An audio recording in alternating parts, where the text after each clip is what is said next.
Begin chapter 8, we're going to look at the hypothesis testing process, and our first section here is essentially going to be practice writing our two hypotheses, a null hypothesis and an alternative hypothesis, and then also finding what we call critical values based on what's called our level of significance. So let's start out with our two hypotheses. Basically what we're doing with hypothesis testing is we're comparing two different sets of items. We're going to compare, for the most part, we're going to compare a population value to a sample value. To start off with, we're going to compare a sample mean to a population mean. Then we'll move on to proportions, standard deviation, and variance. But again, we're comparing or using this sample to evaluate whether a statement can be made is true or false about the population value. So a null hypothesis is first of all written as H sub 0. H sub 0 is how it's read. That's our null hypothesis symbol. That null hypothesis states there's no difference between the two groups that are being compared. So for example, if I want to compare the average ACT score for our stats class with the average ACT score for the entire population of Waukee High School, I would write a null hypothesis comparing those two, saying there's no difference between the stats class ACT score and the Waukee High School ACT score. The alternative hypothesis then, H sub 1, would state that there is a difference between the two groups. So maybe I think the stats class has a better ACT score, so I would say my alternative hypothesis says the stats class has a higher than average ACT score, and we would use our hypothesis testing process to evaluate or test that claim. One side note here, very important part, the null hypothesis always contains the equal to sign. So essentially, probably 9 times out of 10 or 95 times out of 100, we'll start out when we look at these and write our alternative hypothesis first, because that alternative hypothesis will state some sort of difference as being less than or greater than a certain number, and then we'll fill in our null hypothesis, just knowing the null hypothesis always contains the equal to sign. So we'll come back to those hypotheses in a minute, but our second definition or terminology here would be something called a level of significance. A level of significance, if we go back to our curve from chapters 6 and 7, our level of significance is that area in the tails of the curve or the chance of making a mistake, what's called a type 1 error.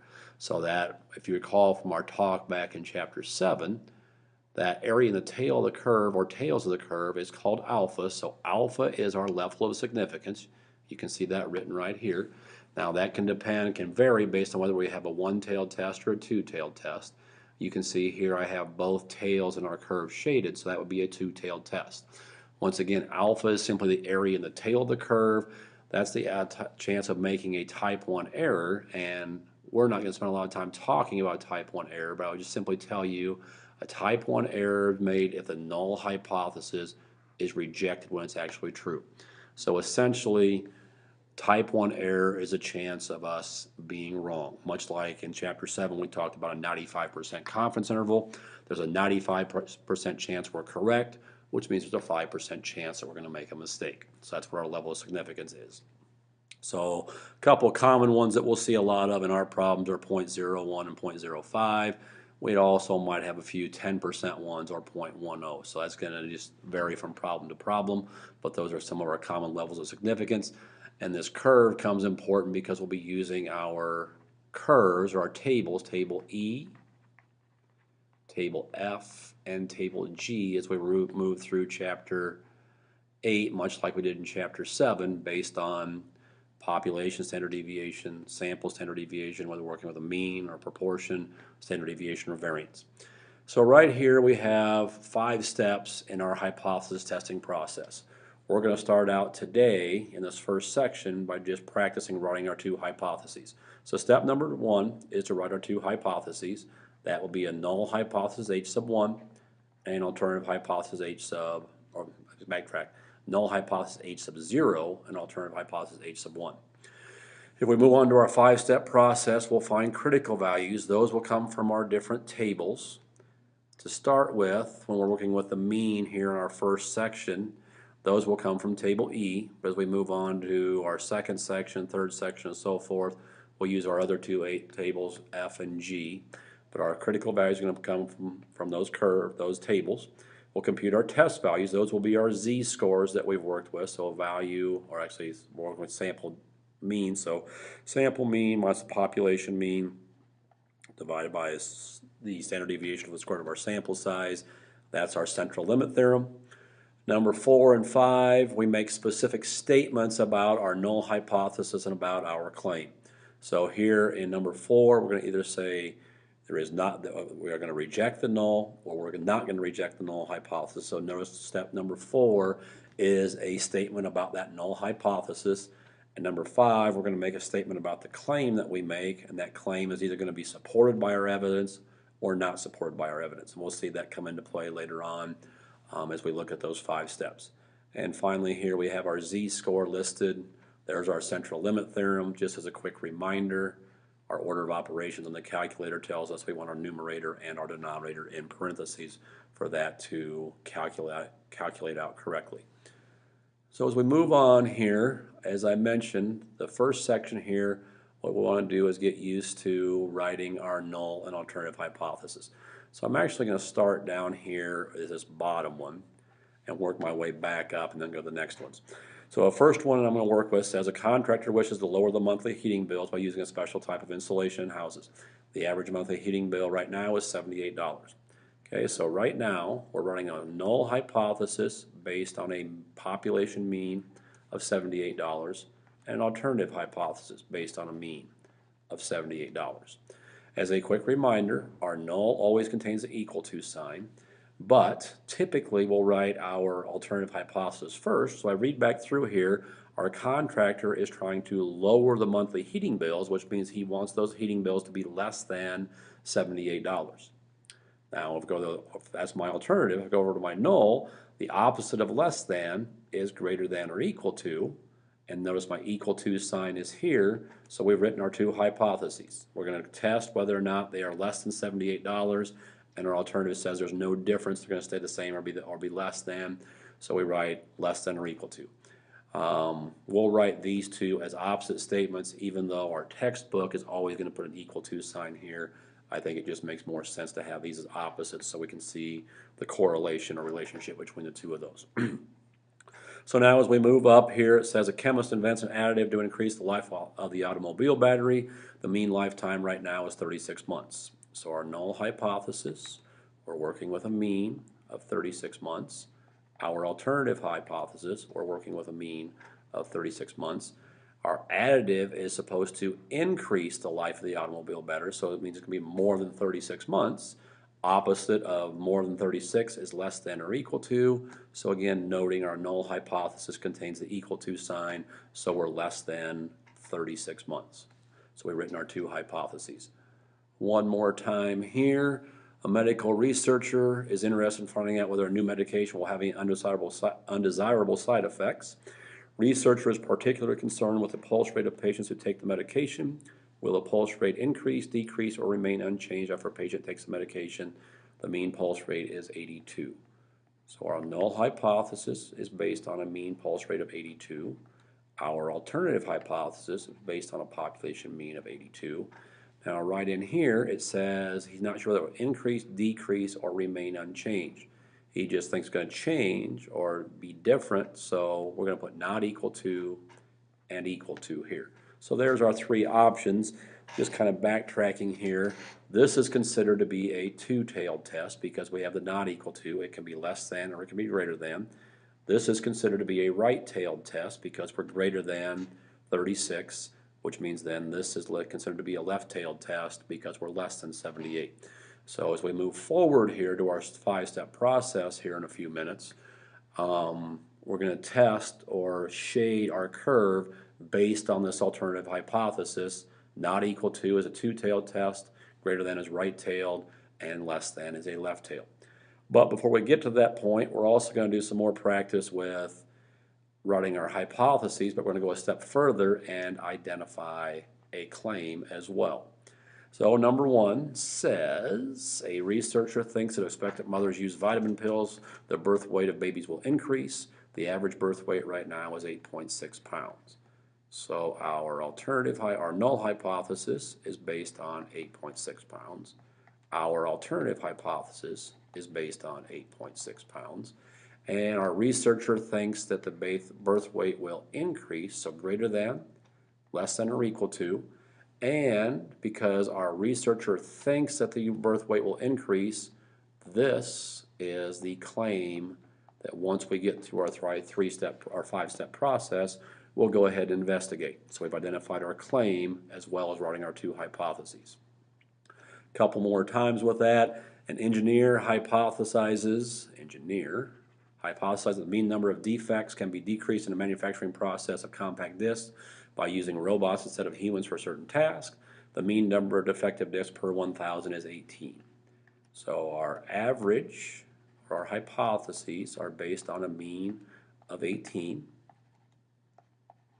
Our engineer says they can be decreased, so they're going to be less than 18. Our opposite as greater than or equal to.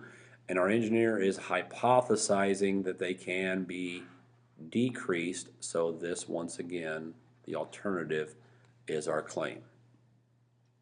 And one more time here.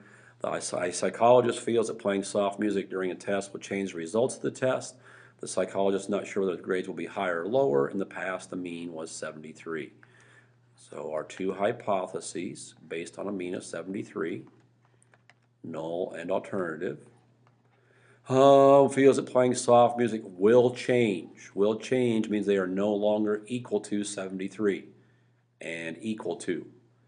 And since our psychologist feels or claims that playing soft music will change the results, here is our claim. Now the question probably floating around in your mind is, isn't the alternative always the claim? Well, if I went back to here and I inserted one word into this, so now our psychologist feels that playing soft music during the test will not change the results of the test. Now what the psychologist is claiming is over here, our test results are going to be the same whether we play music or not. So you can see our null could be the claim in this case.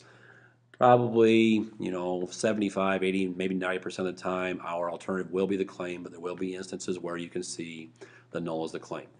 So there's our start looking at how to write our two hypotheses and also identify the claim.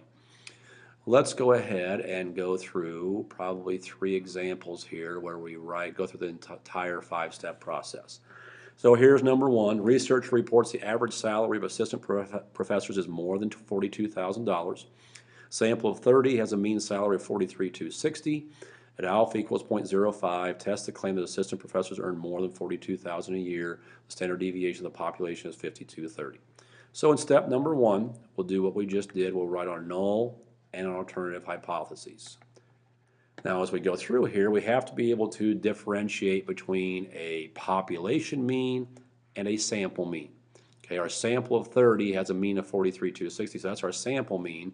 We want to make our comparison to the population mean, and the statement is also made about the population mean because it says it's more than 42,000. So our population mean is $42,000. And it says more than, so that's greater than, and less than or equal to. And we're going to test the claim. This was actually spelled out that they earn more than, so over here is our claim. Okay, in step number 2, we first of all identify this as a right-tailed test because of this inequality right here with the alternative hypothesis. So I'm going to go ahead and sketch my curve, knowing that 0 or 42,000 is in the middle. Right-tailed means I'm going to shade this right-hand side. And remember what I talked about, that shaded area is our alpha. You can see alpha here is 0.05. So the area in the tail of this curve is 0.05.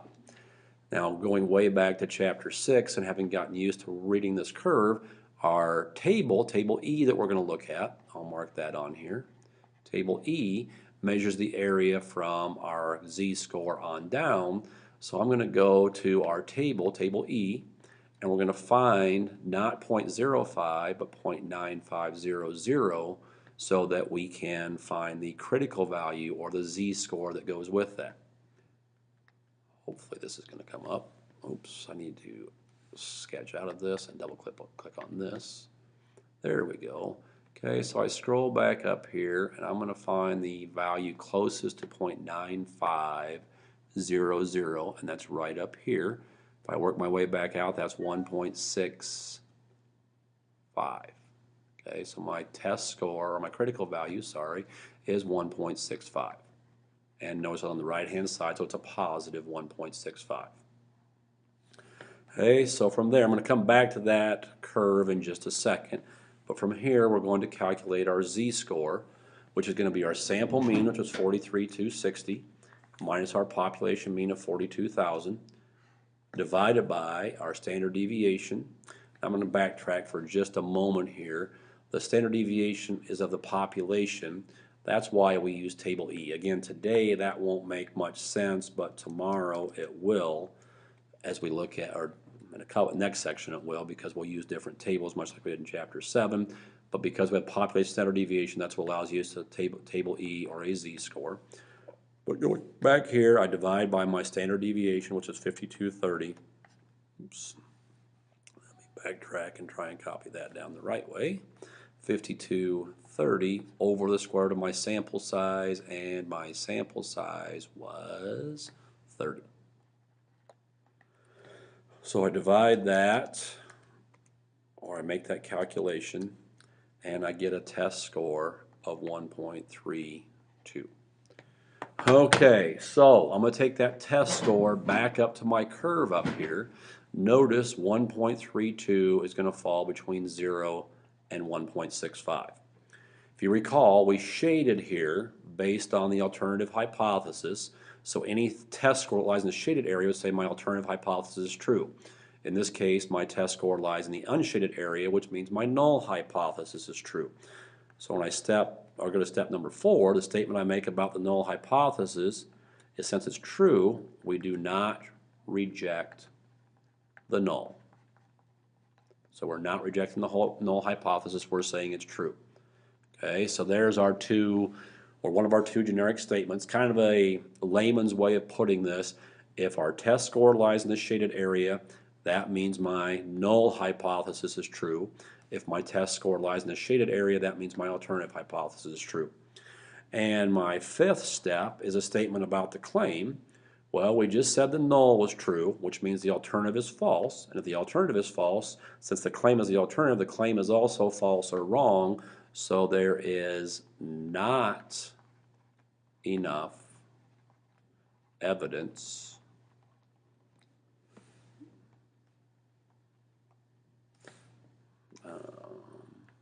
oops, didn't want to do that. Not enough evidence to support the claim. Okay, so there's our entire 5-step process right there. Step number 1, write our two hypotheses. Step number 2, find our critical values from the table. Step number 3, find our test score. Step number 4, either reject or don't reject the null. And number 5, support or not support the claim with our evidence. We'll go ahead and go through that a second time here. A researcher claims the average cost of men's athletic shoes is less than $80. He selects a random sample of 36 pairs of shoes from a catalog and finds a mean to be 75 and a population standard deviation of 1920. So population standard deviation tells us to use table E again. Is there enough evidence to support the researcher's claim that alpha equals 0.10? So step number 1, we'll write our alternative, our null hypothesis based on a mean of, pick the wrong number, $80. Here's our population mean. Our alternative hypothesis based on a population mean of $80. He says the cost is less than $80, so less than, greater than or equal to. He claims that it's less than, so over here is our claim. Step number 2, we'll consider this because the alternative right here is less than. It's a left-tailed test. So when I sketch my curve, let's try that again. Sketch my curve on my shell on the left-hand side. So this left-hand area is 0.1 or 0.1000. That's our alpha, or our 10% we see up here. So we'll go to our curve, That will be in the negative side of things. So if I find the value closest to 0.100, that occurs right here at negative 1.28. So my test score, or my critical value, is negative 1.28. Again, we'll come back to that curve. We'll compute our test value here in step number 3. That's 75 minus 80. 1920 divided by the square root of our sample size, which is 36. Didn't put this on the last one, so I'm going to put it here as a reminder. Order of operations on our calculator, put those in parentheses. So we have negative 5 divided by the 1920 divided by the square root of 36, and I get a test score of negative 1.56. So notice as we come back up here, I'm going to put my 0 back in here since I didn't put it in to begin with. But if I bring negative 1.56 up here, it's going to be over here to the left, which means it lies in the shaded area, which is going to change what I do in step number 4, or dictate what I do in step number 4. In this case, we shaded again based on this alternative hypothesis. My test score lies in the shaded area, so we're saying the alternative is true, which the means the null is false, which means we reject the null hypothesis. Okay, so we're saying the null is false, so we're rejecting it. There's our two statements, either do not reject or reject the null. And then in step number 5, since we said the alternative was true, that means the claim is also true. So in this case, there is enough evidence to support the claim.